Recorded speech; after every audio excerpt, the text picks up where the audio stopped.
obviously, we got a little fatigued late.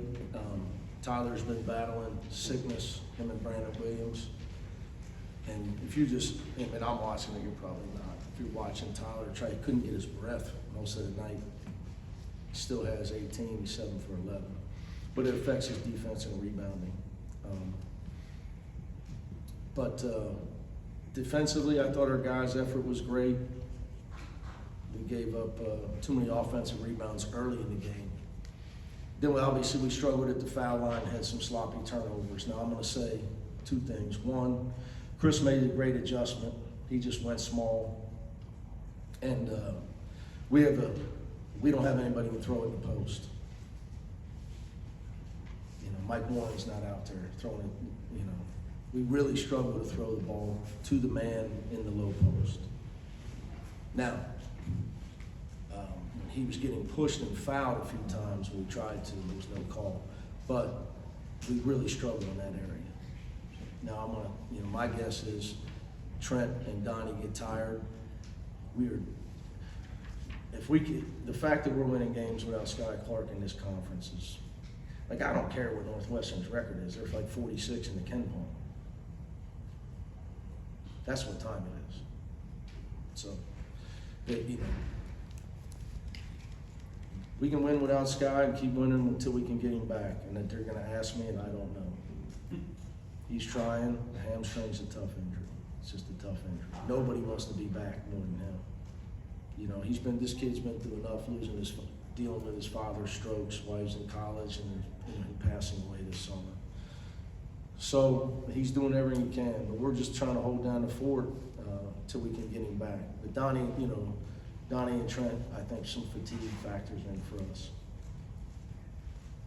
Another good late games. Yeah, another good game defensively. You mentioned that. What's the uptick defensively continuing here again today? How encouraging is that? And what's gone into it? What needs to continue? If you don't give up layups and dunks, you got a chance to stop people. And it's however you accomplish that. Like, I obviously get asked a lot for advice. And everybody's got different personnel. So we've been trying to adjust defensively how we do things. Stuff that, obviously to the lay person, you might not see. And to our team defense to not give up layups and dunks. So we have some weaknesses that we have to hide. Everybody has them. They only had 24 points in the paint. They had 44 against USC. And we fouled too much tonight. We fouled way too much. And we just layups and dunks and free throws.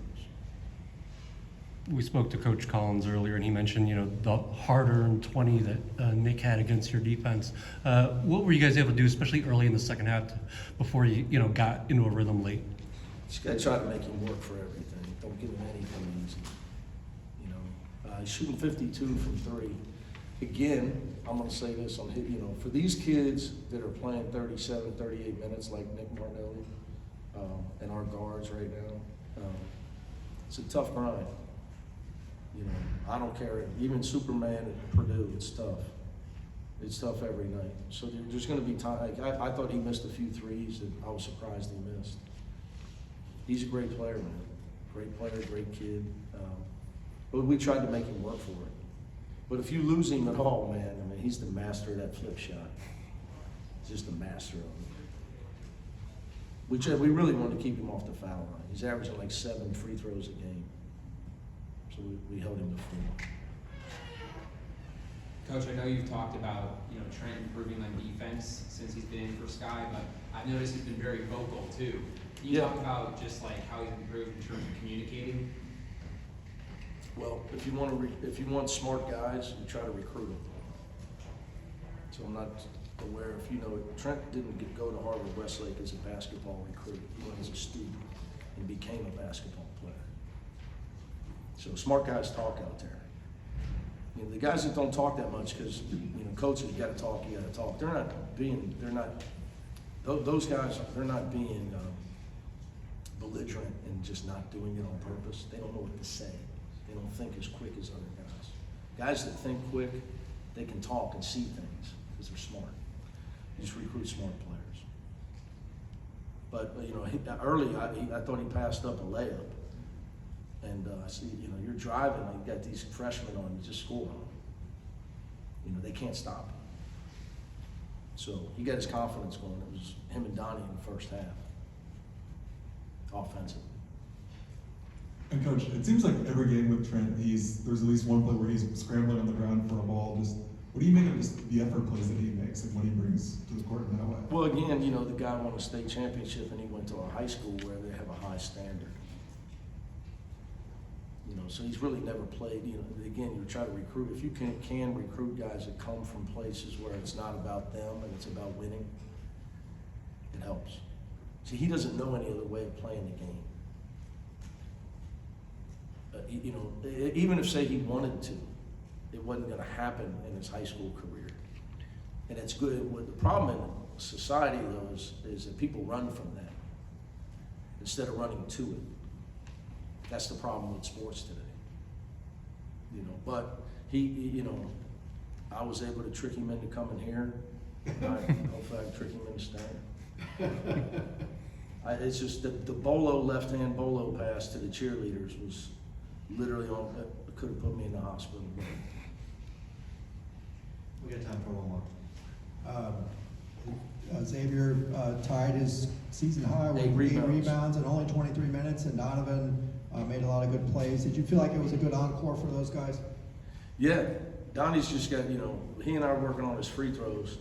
His problem is he lets, we're still working on this with him. He lets play A affect play B, or shot A affect shot B. And just, you can't be like that in life or as a student athlete or a basketball player or whatever, you know. And he's getting better at it though. He's getting better at it. You know, you're in the ring in a fight, man, you're gonna get hit. You gotta learn how to punch back. You can't think, oh, how did I get hit? You do that, the guy's gonna be all over you. You know, so he just has, that's probably the last horizon with him. I mean that, you know, not worrying about offense. The ball goes in, first of all, you get fouled, they don't call it. And I know it's hard to believe, but I was an all-city player in Cincinnati. It happened all the time. So it's been happening forever. It happens. You got to just keep playing. So that's just, you know, that's a big thing with him. He's just got to he's got to get better in that area. But I keep telling you, you know, like I said, I thought that Eric Daly's physicality, going to get defensive rebounds, was a big key for us today. Big key for us today. So, all right, guys, thank you. Thank you.